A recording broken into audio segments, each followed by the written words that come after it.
The world dissolved into a blur of white.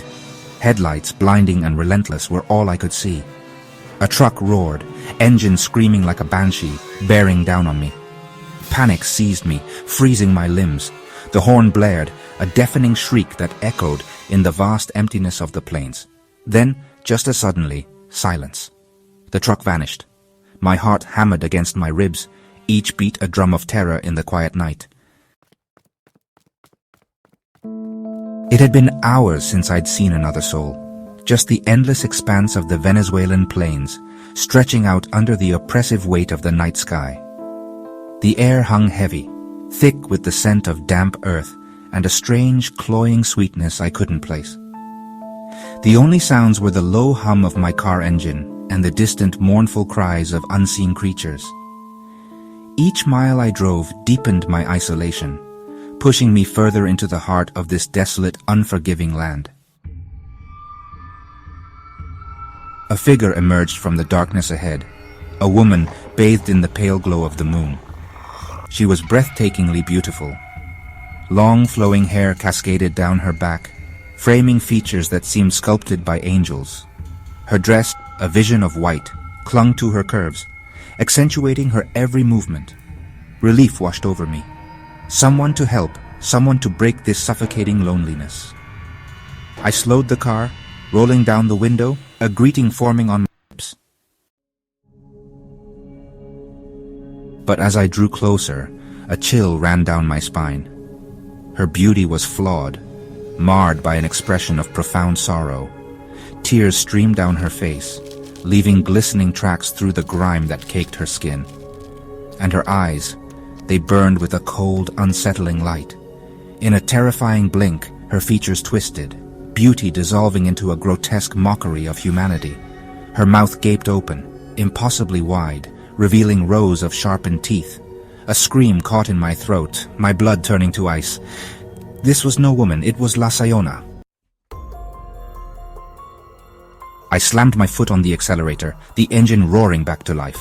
The car lurched forward, tires spitting gravel as I fought to put distance between us. But I could feel her presence, heavy and oppressive, clinging to me like a shroud. Panic flooded my senses, drowning out all rational thought. The only thing that mattered was escape. The image of her twisted face etched into my mind fueled my desperate flight. The road ahead was a blur, each bend a potential death trap. My heart pounded a frantic rhythm against my ribs, keeping time with the screech of tires and the desperate thrum of the engine. Up ahead, a flicker of light cut through the darkness. A village, perhaps. A surge of hope, fragile and fleeting. There had to be somewhere, someone who could help me. I swerved the car, careening onto a narrow side road, the rough terrain jarring my teeth.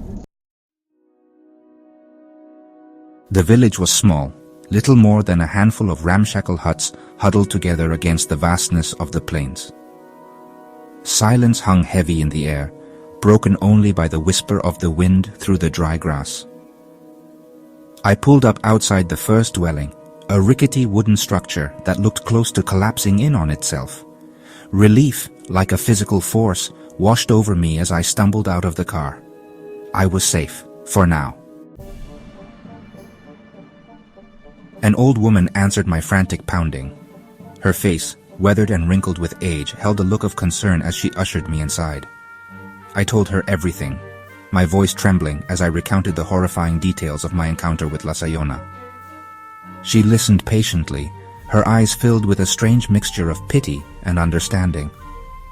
When I was finished, she offered me a comforting smile and a cup of herbal tea, its warmth spreading through me like a balm. "You are safe here," she assured me, her voice a low murmur. "Sayona will not follow you here." But even as she spoke, a cold dread began to creep back into my heart. For in the flickering candlelight, I saw it. A single white flower lying on the rough-hewn table beside my cup. The same type of flower that adorned the ghostly figure of Sayona. My blood ran cold, my breath catching in my throat. The old woman's smile widened, her eyes gleaming with an unnatural light. And in that moment, I understood. There was no escape.